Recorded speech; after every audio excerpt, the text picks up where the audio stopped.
So we actually have your legendary 4-point play here. I need talk to me basketball.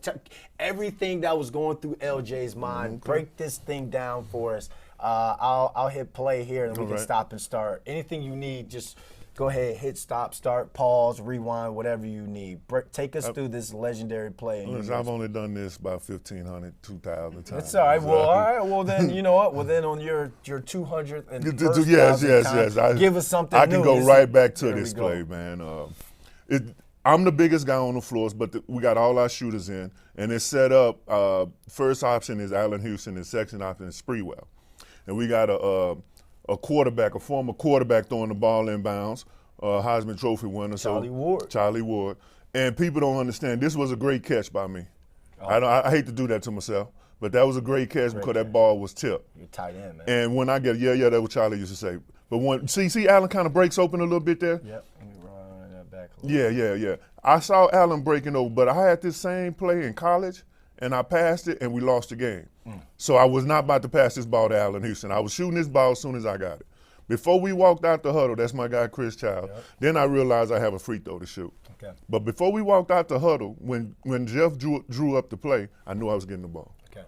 I knew I was getting the ball because any good team, which Indiana was a good defensive team, they're going to take away the first option, the second option. So I knew I was going to get that ball.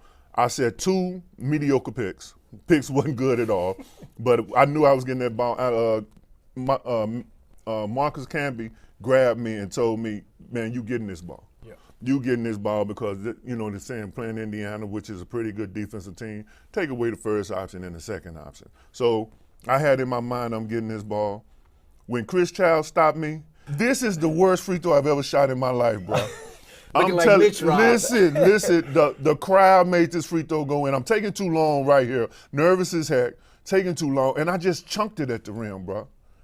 I just chunked it, and I was shooting 82% at that time. So I had a pretty good percentage going on, but MSG crowd made this ball go in the hole, man. Now, I knew the three-pointer was going in. Okay. I felt so good on my three-pointer. Me and Thibodeau was staying about an hour after the game shooting threes because Allen Houston and Sprewell was posting up for us.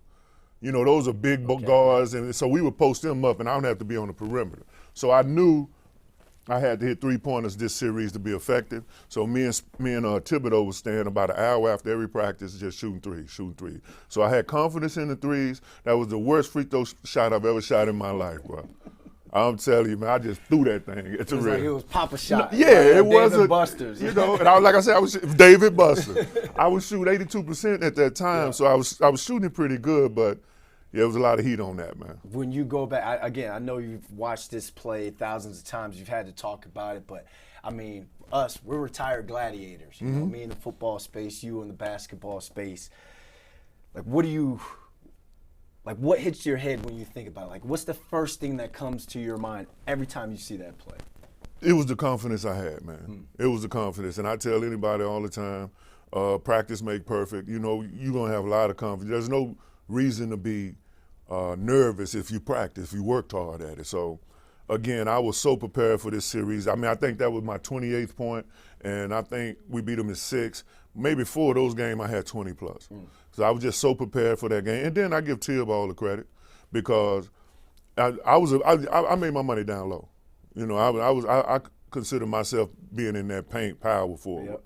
But if you can move it outside against Dale Davis, 6'9", Antonio Davis, 6'10", you can go down there and battle with them boys, but you help yourself out if you can step out and hit a 3 every now and then.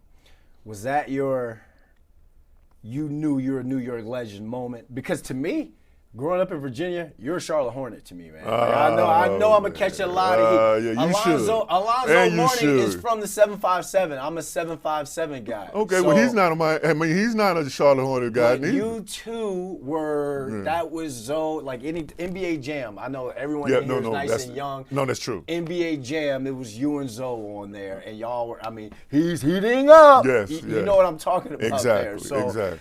Was that like that moment? Was that your I'm a Knicks legend moment, or do you have any other in your mind? Most definitely, definitely. But again, if we go back to this whole series, I think we won 2 in Indiana, and the 2 we won in Indiana, just like Halliburton did the other day, I did that in Indiana. Both games. I mean, I think at the end I hit 2 threes at the end to get the win in Indiana. So, but this at the Garden, 5 seconds left and a 4-point play, absolutely.